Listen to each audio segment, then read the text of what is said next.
Num dos programas anteriores, nós falamos o tanto quanto nos foi possível a respeito da promessa de Jesus, do Consolador, e lembramos que ele nos disse que o Consolador ficaria eternamente conosco.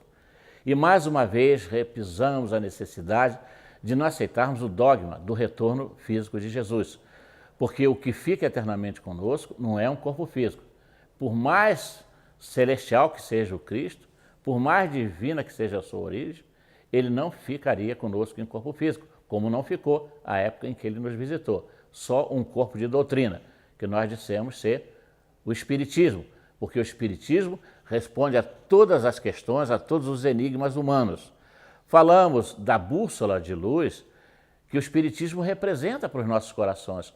Lembram-se, eu dei o exemplo daquela pessoa perdida no oceano, que não tinha mais o que fazer, e ainda brincamos dizendo, que, figuradamente, obviamente, que um anjo aparece e oferece uma mansão confortável, um carro de luxo, roupas, dinheiro e tantas outras coisas, e uma bússola.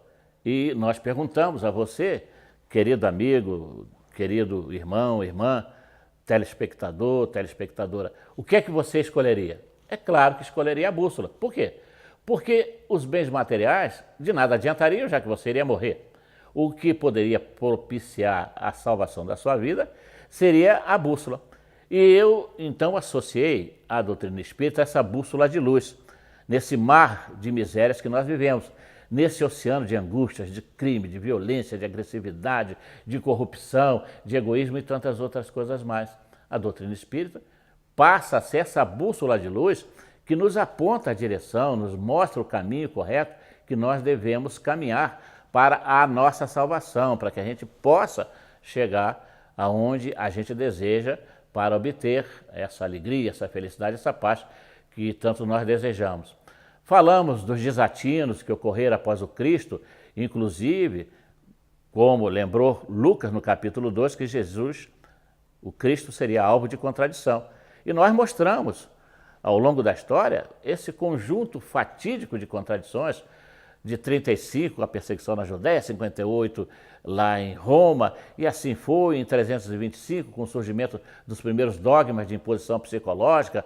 Falamos das guerras chamadas santas, que não tem nada de santa, as cruzadas, que derramaram muito sangue em vários territórios, como nós sabemos, no norte da África, na Europa, no Oriente Médio e lá na Ásia, desnecessariamente, comprometendo a beleza do cristianismo.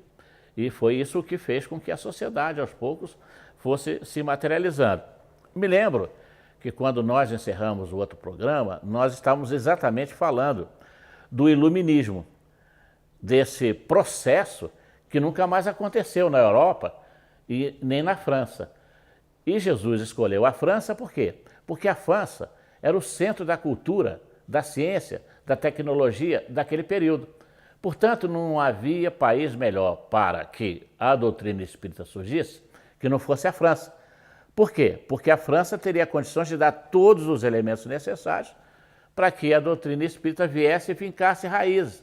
Não fosse uma doutrina natimorta que não nascesse e morresse logo imediatamente. Não, veio para ficar, como aí hoje se confirma, com mais de 150 anos de existência. Veio para ficar porque está no mundo em nome de Jesus. E nós mostramos que o iluminismo foi esse processo que trouxe grandes mentes, grandes nomes, grandes cerebrações. Eu falei de Jean-Jacques Rousseau, de Voltaire, de Montesquieu, de Diderot, que foram, entre muitos outros, os grandes heróis da alma que vieram romper com as algemas da ignorância, do fanatismo e tantas outras coisas mais. Resultado, esse esforço que se deu mormente no século XVII, XVIII, funcionou como uma espécie de adubo espiritual. Adubou o solo da Europa e, em particular, da França, para que se desse o advento do espiritismo. Exatamente ali, nessa França que nós, repetimos, foi escolhida por Jesus para ser o berço de luz, o berço de ouro da nova doutrina. E eu, sempre que posso, lembro que quando, em 1415, João Russo, o digno reitor da Universidade de Praga, foi queimado publicamente, simplesmente porque queria liberdade para as práticas religiosas, com a simplicidade que o Cristo nos trouxe. Ele queria que o Evangelho estivesse ao alcance de todos. Por isso, em que pese ele ser um sacerdote, em que pese ele ser uma cultura, uma expressão da mais elevada intelectualidade, ele foi queimado vergonhosamente em praça pública. Mas a justiça de Deus funciona com uma beleza que somente agora nós estamos conseguindo compreender. Por quê? Porque Jesus chamou John Hus para voltar ao mundo na condição de Allan Kardec. E isso reproduz muito bem a profecia que o próprio Hus fez. Por quê? Porque Hus, em tcheco, quer dizer pato. E quando ele estava sendo queimado vivo, ele disse: hoje vocês queimam o pato, mas vai chegar o dia que as vossas labaredas criminosas de insânia não vão alcançar o cisne de luz que está por chegar, que é exatamente o cisne da doutrina, esse pássaro de luz que representa a beleza celestial e divina da nossa doutrina. E realmente, então nasceria a 3 de outubro de 1804, ali no interior da França, em Lyon, esse ser luminoso que receberia na pia batismal da Catedral de Saint-Denis de Le Croix-Rousse o nome de Hippolyte Léon Denisard Rivail, que seria mais tarde, como nós sabemos, o nosso Allan Kardec. E vejam como tudo estava adrede, particularmente preparado para o seu desenvolvimento junto às necessidades do mundo. Em 1815, ele tinha apenas 11 aninhos. O pai o levou para estudar em Verdun, na Suíça, com nada mais, nada menos, com o fundador da pedagogia moderna, né? O Pestalozzi, ou mais, Jean-Henri Pestalozzi. Ele volta para a França com apenas 20 anos de idade, já preocupado em servir a sociedade francesa, no seu espírito missionário, no seu espírito idealista.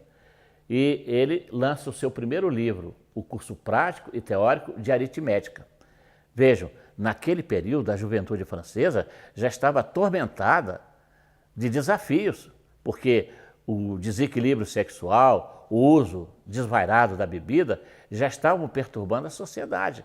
E ele se mantinha afastado de todas essas tentações, colocava a sua cabeça iluminada sob os travesseiros dos seus sonhos para bem servir a sociedade humana. E em 1828, com 24 anos, ele lançou o Plano de Melhoria da Educação em França. Foi um trabalho tão bonito em que ele exalta a importância do professor, a necessidade de qualificação e tantas outras coisas mais, como os bons salários, para que a sociedade pudesse se recuperar. E ele fez isso com uma prodigalidade. Em 1831, ele recebeu o prêmio de honra ao mérito da Academia de Arras. Em 1832, ele casou-se com Amélie Bonnet, a professorinha, literata, poetisa. Em 1848, explodem os fenômenos em Heidelberg e depois se transfere para a França, no formato de outros processos mediúnicos. Em 1855, ele conhece pela primeira vez a intensidade, a beleza desses fenômenos na casa de uma dama da sociedade parisiense, a Madame Pleine-Maison. E foi a partir daí que ele então resolveu entregar-se de corpo e alma à codificação, como nós dissemos, mas que quer dizer a organização dessa nova doutrina. Porque, como Jesus disse, a doutrina viria como consolador para explicar, acrescentar e lembrar. Mas isso não se faz só do ponto de vista teórico.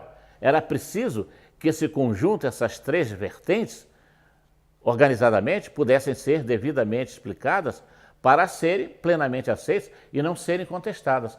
Foi exatamente isso que o nobre professor Hippolyte Léon Denisard Rivail fez e que depois ele se autossustentaria na prática religiosa do espiritismo com o nome, com o pseudônimo de Allan Kardec.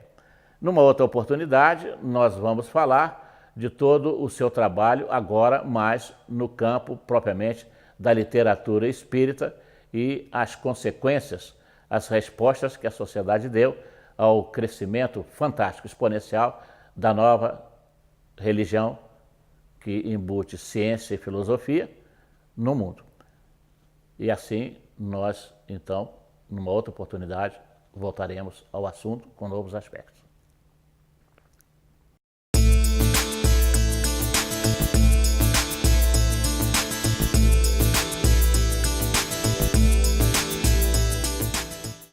Prezado amigo telespectador, estamos de volta com o quadro Em Torno da Mediunidade. No programa de hoje nós vamos tratar sobre aspectos relevantes das comunicações mediúnicas através da fala ou que nós conhecida como a psicofonia. Antes vamos conversar algumas coisas que nós já tivemos tratado. Dissemos que o trabalho do codificador para a edificação da doutrina dos espíritos partiu da observação dos fenômenos físicos que davam sinais de inteligência, fenômenos inteligentes por trás de um ato físico. Por exemplo, os fenômenos das mesas girantes, que além de movimentos de dança e coisas dessa natureza, respondiam questões mediante uma codificação de sinais e de letras e tal, para, mediante batidas ou ruídos, se estabelecesse um processo de comunicação muito rudimentar, mas demonstrava ali estar uma inteligência por trás do fenômeno. Ressaltei também que nos meados do século XIX, os espíritos de forma intensa utilizaram todos os processos possíveis para revelar aos homens a sua existência. Eles existiam, a trajetória e a sua imortalidade, além de revelar aspectos do mundo espiritual, e que, sobretudo, ratificavam o processo de que os espíritos se comunicam com os vivos, demonstrando através da comunicação que eles existem e se comunicam. Chegou o tempo, então, que estava consolidada uma certeza a existência do espírito e sua possibilidade de comunicação e interação com o mundo dos vivos, através de pessoas intermediárias que possuem uma faculdade especial, a mediunidade, de uma forma mais acentuada. O passo seguinte da interação com o mundo dos espíritos foi o uso das comunicações inteligentes. No programa passado nós falamos da escrita, comentamos sobre esse assunto. Não era mais necessária a demonstração por meio de fenômenos físicos, que impressionavam os sentidos humanos para sensibilizar os novos espiritualistas sobre a sobrevivência da alma. A informação da existência e sobrevivência dos espíritos, vinda de revelações do passado, de ensinamentos de religiões orientais, como o hinduísmo e o budismo, e outras vindas do próprio cristianismo, através do Evangelho de Jesus, quando ele fala que os espíritos irão para um reino, passou no seio espiritualista moderno do nível de crença que todo mundo tinha para o nível de convicção. Pense sobre isso. Era uma crença, porque Jesus falou, lá os evangelistas registraram, Buda falou, na religião hinduísta, lá dos livros Vedas, foi dito, mas para o movimento espiritualista moderno, aquilo virou uma convicção. E a convicção usa o quê? De forma preponderante? O uso da razão. Este é o fato importante. No século então, XIX, meados do século, criou-se uma base fundamental para as revelações da nova era do espírito. Deixasse o campo do misticismo, ou do místico e esotérico, para um campo do uso da razão.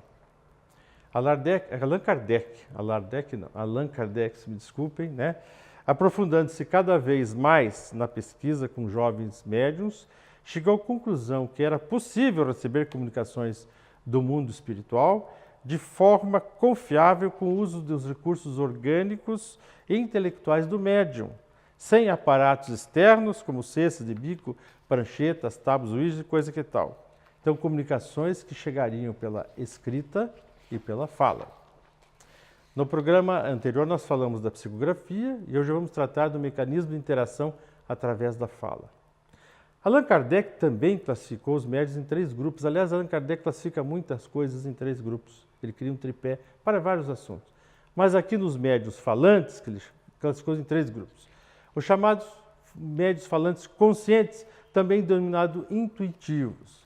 O mecanismo é meio semelhante ao mecanismo da escrita. O médium recebe uma mensagem, uma espécie de mensagem telepática que chega, uma intuição, algo que lhe chega à mente diferente do que estava a pensar, pensamentos e sensações diferentes do seu modo de ser, do seu estado físico normal. Inicia a manifestação relatando sobre sensações e sentimentos. Isso é importante. Às vezes o indivíduo diz, eu estou sentindo isso, está me doendo o pé, estou com dor de cabeça, estou com um apertado, né?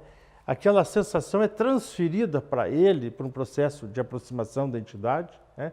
Na comunicação de espírito, de perispírito por espírito, e quando ele dá essa partida, a comunicação de repente flui naturalmente, facilmente, como se ele estivesse construindo o conteúdo da sua fala pela intuição que chega e pelas sensações que recebe. Isso é a grande parte dos médiuns atua assim. O semiconsciente é o médium que se sente um tanto fora do corpo, como exteriorizado, assim, mais avançado para fora, de uma forma natural. E o conteúdo ele chega, né, como se ditado, como se falado para ele começa a falar automaticamente, né? Ele não constrói com o seu intelecto, aquelas coisas chegam meio que pronta, ele participa do processo naturalmente, mas aquilo vem mais acabado para ele, né?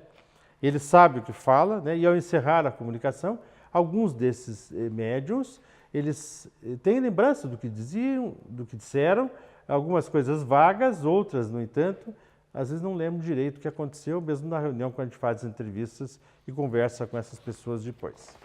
E vem, finalmente, uma classe mais especial, que é um número muito reduzido, esse em torno de 2%, as comunicações dos médiuns inconscientes.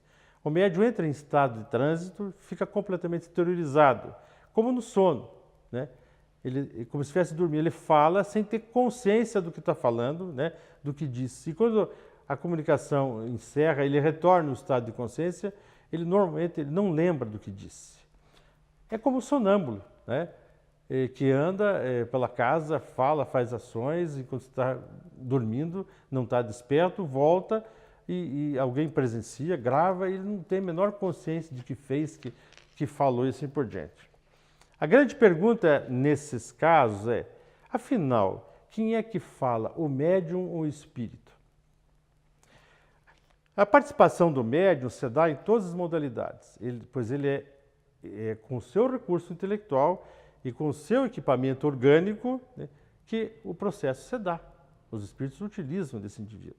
Normalmente, o espírito passa o conteúdo através do pensamento, né? Por isso que alguns espíritos que transitaram em outras regiões, não usaram nunca da língua portuguesa, conseguem se comunicar e o indivíduo interpreta a sua mensagem, porque o pensamento é uma linguagem diferente.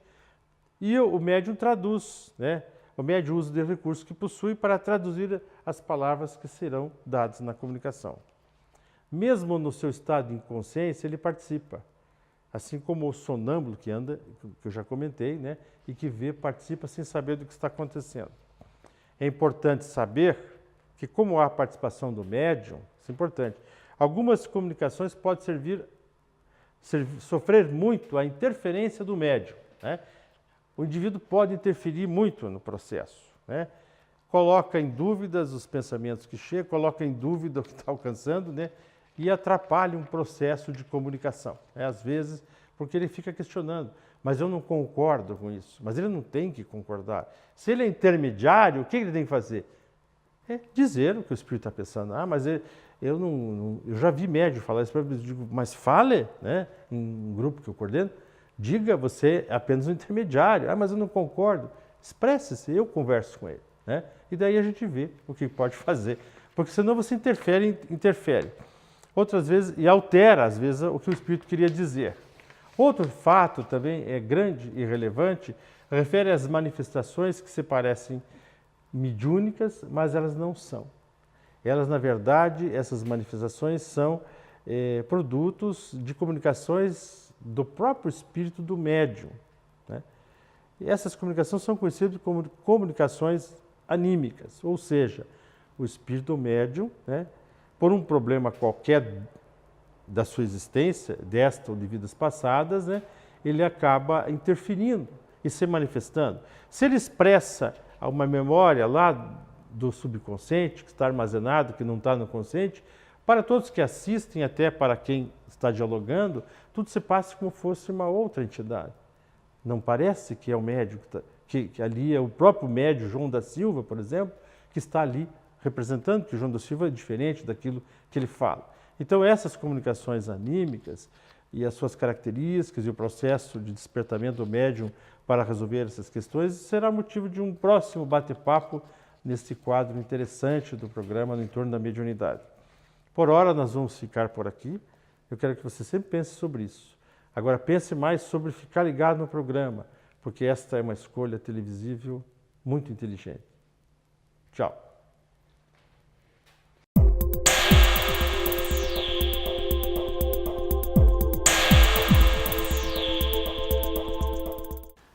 No Evangelho comentado de hoje, nós vamos tratar do capítulo 7 do Evangelho segundo o Espiritismo, que é Bem-aventurados os pobres de espíritos. Nós vamos tratar exatamente sobre o orgulho e a humildade, né, Daniel?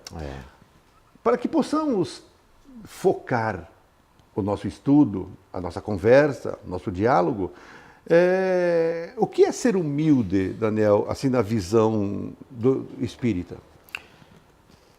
Convém que nós definamos a etimologia, ou seja, a raiz da palavra humildade, que vem de humus, né? De umedecer, no caso, o solo, né?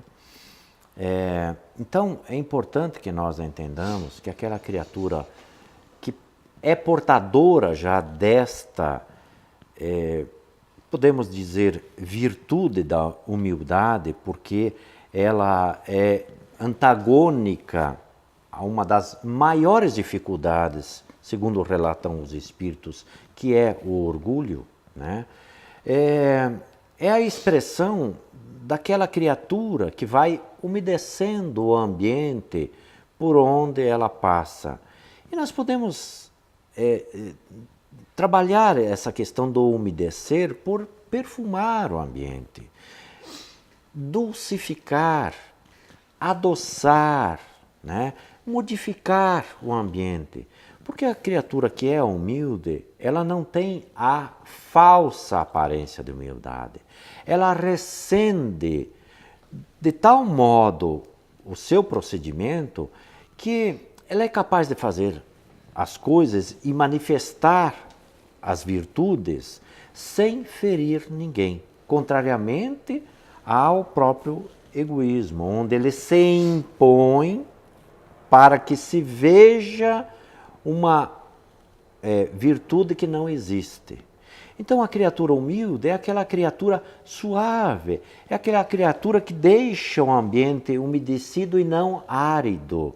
Os nossos irmãos vão, pouco a pouco, vão nos entender na nossa expressão, né?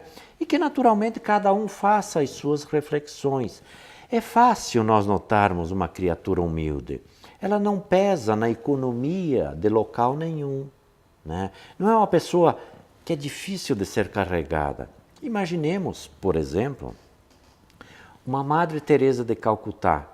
Era uma pessoa difícil de conviver com ela, né? Ou um Chico Xavier, por exemplo, né? Era uma pessoa difícil de conviver com o Chico? A gente pergunta, né? Então, muito mais do que conceituar, é importante que a gente perceba, né, essas expressões das criaturas, porque muitas vezes as pessoas mais simples nos dão demonstrações extraordinárias de humildade. E não é aquela humildade oprimida, né? Aquela humildade que fere. Não. É a expressão da manifestação espontânea. Espontânea, né? exatamente. Obrigado pela expressão. A espontaneidade que dá esse sentido de humildade.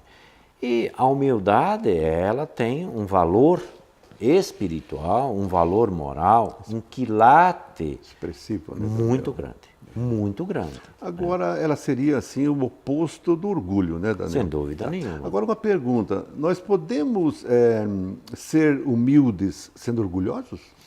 Ora, é um contrassenso. Sim, A criatura orgulhosa, a rigor, ela está exatamente no contraponto, no lado oposto da humildade, né?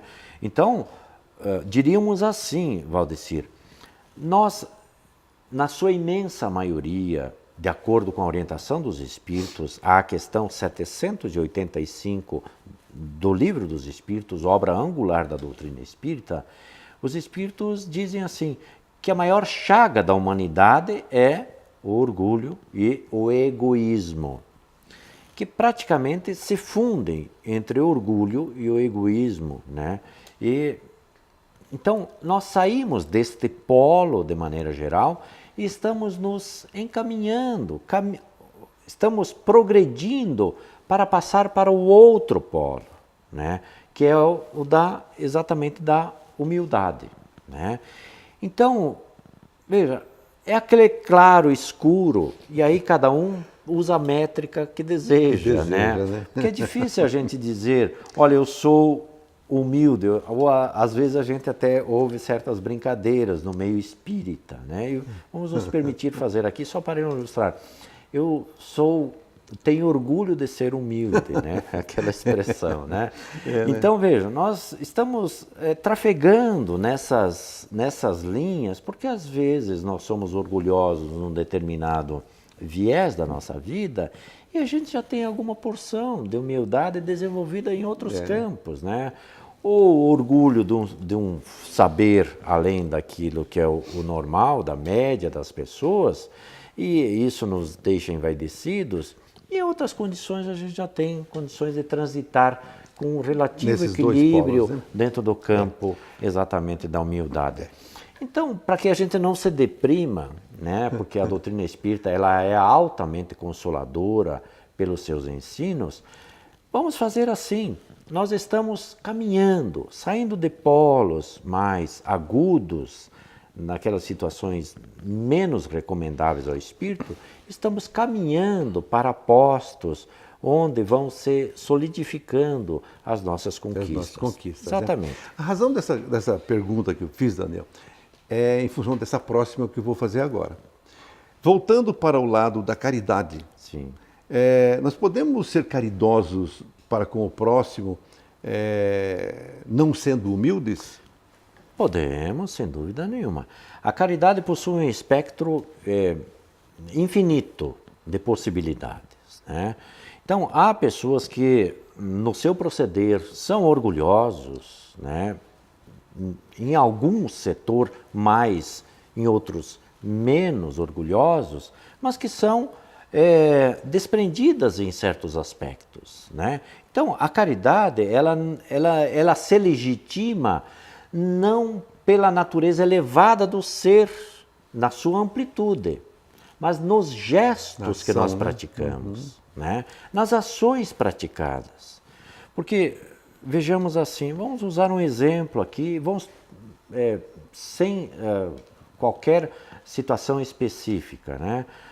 Há pessoas, por exemplo, vamos tomar um médico, por exemplo, né? Há médicos que, pelo seu saber, né, às vezes se enchem de orgulho, mas, na hora de aplicar o seu saber, são caridosos, porque atendem com humanidade, atendem além das possibilidades. Maior, né? Então, veja, uma situação ela não antagoniza e ela não rivaliza com a outra, né?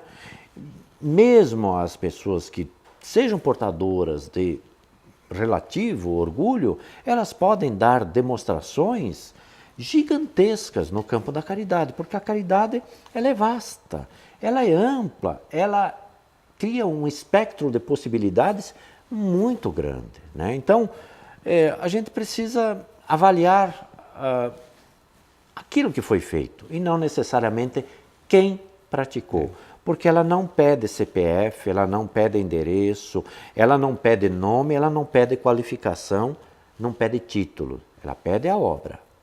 É pela obra que se reconhece pelos frutos que se conhece a árvore. Perfeitamente. Né? Então quer dizer que nós podemos ser caridosos, menos não sendo humildes. Sim. E mesmo sendo orgulhosos. Sendo perfeitamente, perfeitamente. Então esta ação de estarmos auxiliando aquilo que é necessário. Perfeitamente. E são essas situações, Valdecir e amigos, que atenuam exatamente esses nossos estados alterados, né? São esses momentos em que nós somos chamados, né, de pessoas caridosas, né? Imaginemos um Saulo de Tarso, por exemplo, né, que sai com mandado na mão, com autorização do tribunal, entende, do Sinédrio, para ir buscar certas pessoas. E ele passa dessa situação, deste polo, ao maior divulgador do cristianismo, defensor para o paganismo, né? Para os povos pagãos. Quer dizer, ele era o que era, mas teve capacidade de se refazer. Em algum momento... Na caminhada, né? Em algum momento, ele cruzou uma linha divisória aí, né? Então, quem de nós pode dizer, né, quem é o mais ou quem é o menos? Nenhum de nós. Nenhum, né? Eu vou deixar uma questão aqui, Daniel, que é o seguinte: pode haver humildade na riqueza? Você vai responder no próximo programa, certo? Vamos sim. O Espiritismo, em palavras simples, volta já já.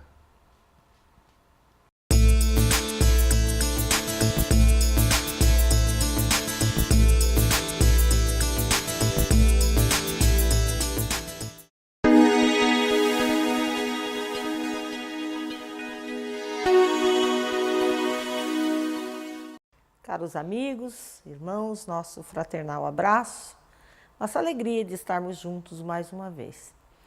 Neste quadro em que nós falamos de consolações, chamado O Consolador, nós buscamos sempre enfatizar a pedagogia de Jesus em nossas vidas, porque Ele é a encarnação, digamos assim, das virtudes que um homem pode desejar conquistar. E Jesus demonstrou em sua vivência para nós a maneira de nos portarmos, a maneira de nós nos relacionarmos com o outro. Nós falamos inúmeras vezes em paixões, falamos sobre a doutrina, a revelação dos Espíritos, que nos dizem que as paixões são neutras, o que realmente vem a ser vícios nesse sentido é quando se acresce a nossa vontade no sentido das conquistas e acaba sendo uma desarmonia, acaba sendo um vício, uma paixão em si. Falamos também sobre a nossa postura e o entendimento que a doutrina nos dá e nos traz dos maus hábitos que temos em nossas vidas e a observação que temos que ter desde o estado da infância, porque nós somos espíritos milenares e vamos demonstrando ao tomar postura do nosso próprio caráter, da nossa personalidade, o arrastamento desses hábitos em que nós vamos deixando transparecer para ser trabalhado pelos pais, pela sociedade, pela educação em si. A importância sobre isso. Claro que nós buscamos o entendimento do que seria, então, dentro das paixões, as virtudes, em que os Espíritos nos esclarecem que a mais meritória de todas as virtudes é o desinteresse pessoal. É aí que nós vamos conquistando, então, o homem de bem que pretendemos ser. Mas essa proposta do Evangelho que nós vamos cultivando, muitas vezes fica no nosso entendimento algo de belo. Realmente o Evangelho é um verdadeiro poema da vida, é algo muito belo. Mas nós precisamos aplicar em nossas vidas. E aí nós temos que retirar essa essência do Evangelho para inserir no cotidiano, no dia a dia, nos exemplos práticos, né? Então, o que seria, ao contrário, o que seria virtudes, né? Em vez de nós falarmos de paixões, o que seria virtudes? Como cultivaríamos essas virtudes em nossa vida, né? É a regra de bem proceder. E aí nós vamos colocando a exemplificação singela, né? Simples, de maneira humilde, de maneira concisa, com lucidez que o Espírito vai angariando em nossas vidas, ao exemplo que Jesus nos deu. procedermos bem em tudo que nós possamos buscar a realizar, a fazer. Se nós estudamos, por exemplo, nós cultivamos o nosso intelecto, nós nos instruímos, nós temos que fazê-lo com o intuito de eu vou me melhorar, eu vou progredir dentro do conhecimento para ter discernimento das coisas, para ter conhecimento de regra geral do mundo, das ciências. Mas não basta só isso, né? Eu tenho que proceder bem em tudo que eu possa fazer. Se eu me alimento, por exemplo, um simples ato corriqueiro do dia a dia, para angariar a disciplina da virtude, eu tenho que ficar no equilíbrio. O alimento serve para que eu dê a manutenção natural que a vida do corpo exige de mim, com os cuidados básicos para que eu tenha a saúde. Então, tudo que vai no excesso, como nós trabalhamos na paixão, no excesso que se acresce à nossa vontade, torna-se um vício. Alimentação em excesso torna-se vicioso, trazendo várias implicações na saúde do corpo humano. Se eu vou realizar um trabalho, se eu eu recebo, né, o meu salário para realizar um trabalho, independente do pagamento dessa realização, eu devo procurar realizá-lo de forma melhor, procurar o bem que eu posso fazer dentro de qualquer realização, a fim de que eu cultive as virtudes em minha vida. Então a gente vai trazendo o Evangelho do Cristo para ir compreendendo no nosso dia a dia o que é que nós podemos fazer nesse sentido da realização humana para bem proceder. A maneira que eu, por exemplo, escuto o outro, a maneira que eu dispenso o meu tempo, o meu entendimento, a minha compaixão, muitas vezes, a maneira que eu me calo para proporcionar ao outro que ele expresse os seus sentimentos,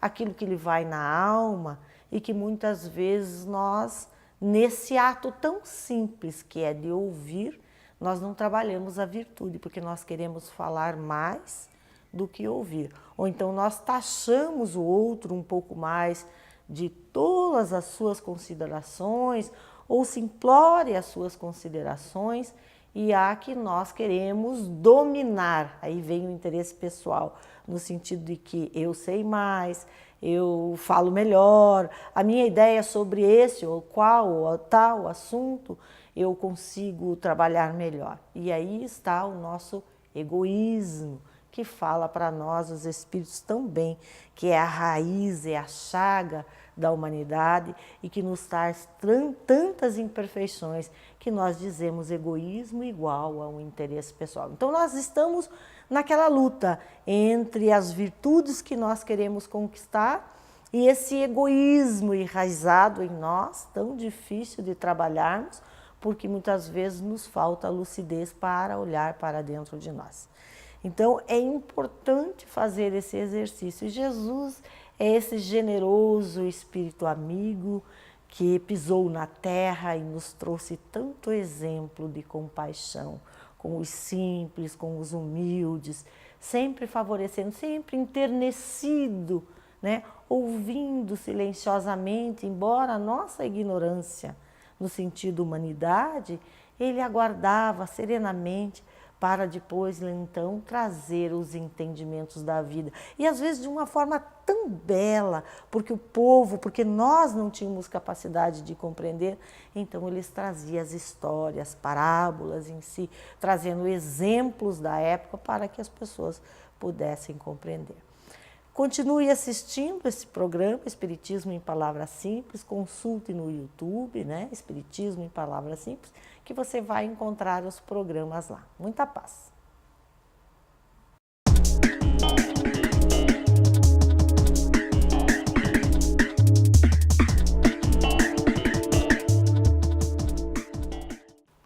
Olá, bem-vindos ao quadro Espírito Jovem. Estamos comentando nos blocos anteriores, ainda em respeito à reencarnação, e comentamos sobre os elementos gerais do universo na assertiva espírita. Na ciência temos apenas a matéria. No ensino dos espíritos, nós, além da matéria, temos este conhecimento de que Deus também criou o elemento espírito. É um elemento diferente do elemento material. E entre eles, nós temos um fluido, um elemento que o espírito se utiliza para fazer as suas alterações nos níveis materiais. É o chamado fluido cósmico universal, pelo ensino espiritista, que está presente em tudo. Toda a matéria que conhecemos são transformações deste fluido original. E se não vejamos, uma parte da matéria que nós conhecemos, como o hidrogênio, por exemplo, é o átomo, o elemento químico mais simples que nós conhecemos aqui no nosso planeta, no nosso atual estado de inteligência. O hidrogênio já é um elemento bastante alterado do ponto de vista espiritual em relação ao fluido cósmico universal. Ou seja, os espíritos nos ensinam que há um conjunto de elementos materiais e de forças físicas dessas matérias que nós ainda sequer imaginamos. Estamos sujeitos aos fenômenos físicos do nosso planeta e nós não sabemos ainda, dizem os espíritos, que em outros sistemas, em outras galáxias, as interações entre as matérias são as mais variáveis possíveis. Nós conhecemos aqui pouco mais de 100 elementos químicos. Até 200 anos atrás eram 92 elementos químicos. E com todo o potencial que se tem de construir toda uma vida a partir desses elementos. Vamos imaginar o que mais a ciência ainda tem por descobrir, se nem a vida espiritual ainda a própria ciência conseguiu dar o atestado. E aí que está a grande beleza, talvez uma das chaves da explicação de Deus e do universo. Deus, esse ser supremo, inteligente, da máxima virtude e criador de todas as coisas, especialmente a matéria, do que somos feitos quando estamos encarnados, do corpo que assumimos quando estamos encarnados, por exemplo, das coisas que fazemos, a roupa que vestimos, as coisas que compramos, todos os elementos materiais. E o elemento espiritual, que somos nós na nossa intimidade, essa centelha divina, como dizem os espíritos. Essa centelha divina, esse princípio inteligente, que somos nós, a nossa consciência, vai evoluindo através da matéria, mas com esta diferença. Não é a matéria que nos controla, que nos domina. Nós, espíritos, princípios inteligentes, é que devemos gerenciar e controlar a matéria. Isso de forma aplicada significa o quê? Não é a comida ou a alimentação que me coordena, que me gerencia, o que manda em mim.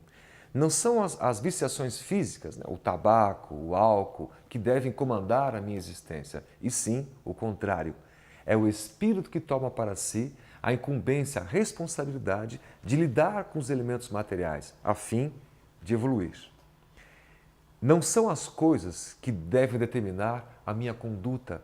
Não é a busca pelo ter que deve determinar a minha vida, mas a busca pelo ser, pelo conhecimento, pela desmaterialização. Vamos colocar essa palavra entre aspas, como se nós fôssemos cada vez menos preocupados com as coisas materiais e mais preocupados com as questões espirituais.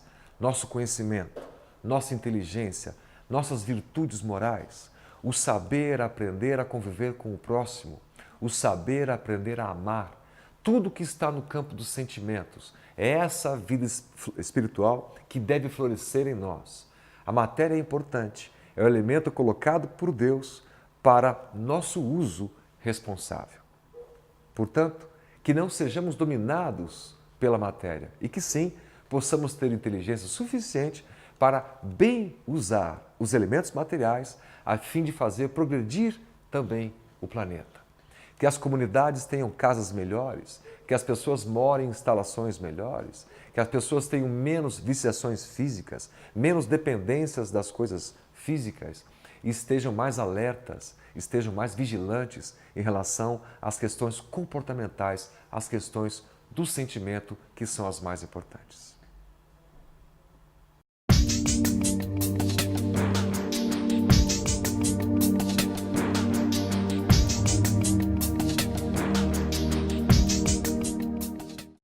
Olá, amigos. Este é o quadro A Vida em Pauta. Mês de novembro é um mês especial onde fazemos homenagens normalmente aos nossos entes queridos que partiram. Mais precisamente, dia 2 de novembro é dia de finados. Então vamos falar um pouquinho sobre esta questão da morte. O que você sente quando se fala da morte? Qual é o seu mundo interior a respeito da morte? Como é que essa palavra mexe contigo? Contigo que eu digo, com você, gentilmente, que está a nos assistir. Como é o seu sentimento a respeito disso? A maioria das pessoas revelam que sentem medo. Mas o medo, o que é o medo? O medo, normalmente, ele é resultado do desconhecido, da ignorância, de desconhecermos alguma coisa, então temos medo do desconhecido. Então, quando falamos da morte, normalmente o medo tem consequência neste desconhecido, de ignorarmos algumas coisas. Fazemos algumas ideias a respeito da morte, primeiramente como sendo o fim. E se ela é o fim, realmente deve causar medo. Porque vamos perder tudo o que construímos, vamos perder tudo o que aprendemos, tudo o que colocamos para dentro de nós, todos os amores que construímos, vamos perder, é o fim. E até utilizamos uma palavra interessante, né? Finados. Aqueles que se findaram. É o fim, realmente? Alguns têm medo por isso, porque é o fim e vão perder tudo. Outros têm medo porque pregou-se que ou nós vamos para o céu ou vamos para o inferno. E aí, para ir para o céu precisa ser santo. E como nós, a maioria, não somos assim tão santos, nós já sabemos para onde vamos. Nesta teoria de céu e inferno e ficamos preocupados.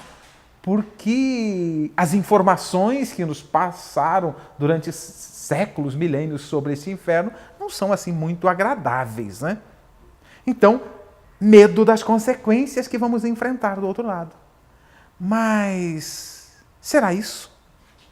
Será que Deus nos criou para estas duas alternativas? E eu até digo para as pessoas, às vezes, de uma forma até meio satírica. Se você gosta de agito, de movimento, não vá para o céu. Lá é monótono, tem pouca gente. Porque poucos saem daqui nestas condições de santos para irem para o céu. Então, o céu é monótono, vai para o céu que é mais vai para o inferno que é mais agitado. Neste conceito de céu e inferno. Então temos que aprofundar um pouquinho mais essa questão sobre a morte, porque todos vamos enfrentar. Ou tem alguém que não vai? Todos nós vamos enfrentar essa questão da morte. Então temos que perguntar, o que é a morte? Ela existe? E que sentido estamos falando de morte? Se estamos falando deste corpo físico, ele vai perecer, não tenha dúvida. Todo ser vivo, o seu instrumento físico, um dia vai perecer. Né? Nasce, cresce, desenvolve-se e morre-se. Mas temos que pensar um pouquinho além disso. Que morre? O corpo? Ok, o corpo morre. Acabou.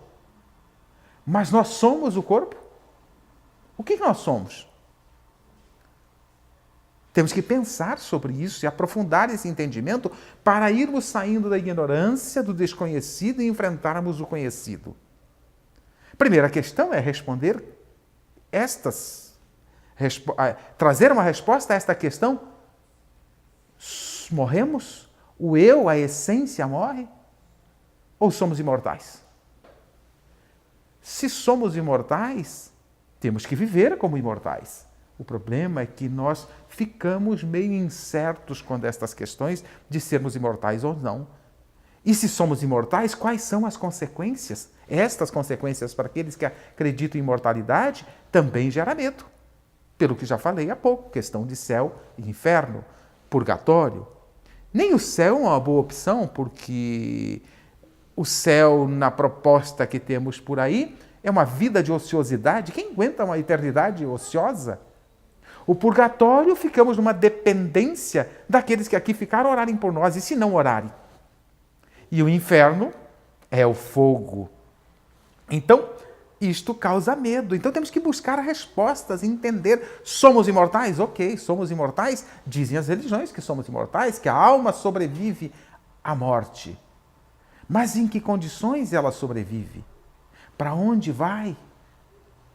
Aí precisamos buscar aprofundar entendimento sobre isto. E a doutrina dos Espíritos vem nos esclarecer sobre nós. Entre tantas coisas, e reviver o Evangelho de Jesus, a doutrina dos Espíritos vem falar de nós, dos Espíritos, dos filhos de Deus. O que Deus faz com seus filhos? Por que os criou? Por que colocou na terra? Para onde vamos? Quais são as nossas situações do outro lado? E Jesus já nos diz, a nossa situação é de acordo com as nossas obras, a cada um segundo as suas obras, aqui e lá. Então precisamos buscar entendimento na doutrina dos Espíritos sobre este ser que somos, sobre nós, fazer uma busca de entendimento sobre nós. Não precisa que você vire espírita, mas aprofundar o entendimento sobre esse ser espiritual que é imortal. Vamos para o tal de inferno, para o céu? Qual é a nossa situação? A doutrina espírita vai esclarecer todas estas questões com profundidade, com situações narradas, com uma série de informações e recursos os mais variados, que o Kardec chamou de uma forma universalista da doutrina espírita, que ela está fundamentada. Muitas mensagens, muitas informações, as mais variadas informações. Então é importante que estudemos a doutrina dos Espíritos para procurar saber de nós, espíritos imortais que somos. Quais são as nossas condições? Estamos destinados ao inferno, a um céu permanente, ocioso? Os Espíritos nos mostram claramente que não é nada disso. Céu e inferno é um estado de consciência. Como é que anda a nossa consciência em função das nossas obras? Isso Jesus deixa claro, a cada um segundo suas obras. Então, como estaremos depois da morte? Colhendo os frutos que semeamos enquanto estávamos no mundo corpóreo ou enquanto estávamos no próprio mundo espiritual. O que estamos semeando? Mas principalmente no mundo corpóreo. Qual foi a nossa semeadura? A cada um segundo as suas obras. Isto é chave para entendermos um pouquinho a vida. Vamos colher no mundo espiritual e neste mundo também já aquilo que plantamos. Então, esta semeadura que estamos plantando é que causa medo? Se esta semeadura que nos causa medo porque sabemos das consequências, sabemos o que estamos plantando, não dá para esconder, precisamos buscar o entendimento do que estamos plantando e temos consciência do que estamos plantando. Então, se isto nos causa medo, o que temos que fazer? Nos livrar do medo. Como? Mudando a nossa semeadura. Para nos livrar do medo, como eu citei do medo anteriormente, como consequência do fim da finitude, temos que primeiramente adquirir a convicção da imortalidade para acabar com o medo. Temos que caminhar na direção dessa convicção. E isto também a doutrina dos Espíritos nos traz muitos esclarecimentos, nos comprovando a imortalidade. Comprovada a imortalidade, caminhando na direção desta convicção para tirar esse tipo de medo por causa do fim, temos que caminhar na direção de excluir o medo pelas consequências dos nossos atos. Fazendo como? Mudando os nossos atos. Fazendo escolhas diferentes de nossas vidas, nossas ações, fazendo uma semeadura diferente. Se plantamos no passado, em algum momento, alguma semente que produziu frutos amargos, temos que mudar a semeadura, a cada um segundo suas obras.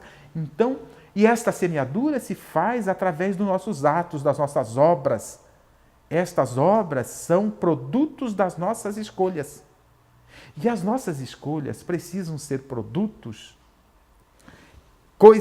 escolhas que gerem consequências melhores para nós no futuro. E aí podemos perder o medo da morte. Então, estas escolhas que fazemos são os nossos atos, as nossas obras, e os recursos para fazermos boas escolhas estão aí disponíveis no Evangelho de Jesus. Estão aí disponíveis com muitos exemplos que Deus nos mandou para nos mostrar caminhos. Então, é muito simples pararmos para pensar. Perder o medo da morte é caminhar na direção da convicção de que somos imortais.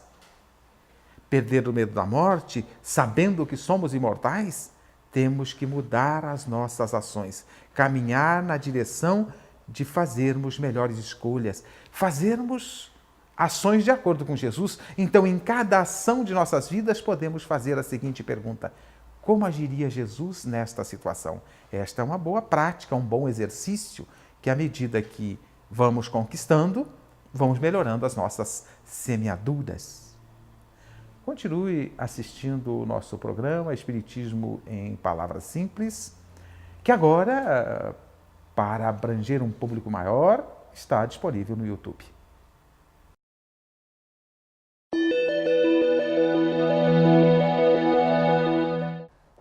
Anderson da Mota e Silva nos pergunta por que é que o Espiritismo se preocupa tanto com promoção social. É interessante. E é uma verdade.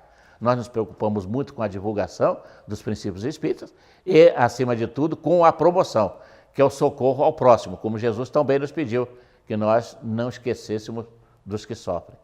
Mas eu entendo o que você quis nos perguntar e tem razão, porque, a rigor, essa tarefa deveria ser dos governos, dos mandatários, dos políticos, dos homens que decidem os nossos destinos com as suas políticas públicas. Mas, enquanto não fazem, nós temos que socorrer os nossos irmãos que sofrem, e muito no mundo. A ONU nos fala hoje em mais de 1 bilhão de irmãos nossos famintos. Eu daria para você um exemplo para beneficiar, melhorar o nosso nível de compreensão. Quando a casa do nosso vizinho está pegando fogo, o que fazemos? Nós ajudamos a apagar o fogo, ainda que seja com um pouco d'água, insignificante, mas nós ajudamos, até que surja o corpo de bombeiros, para apagar definitivamente.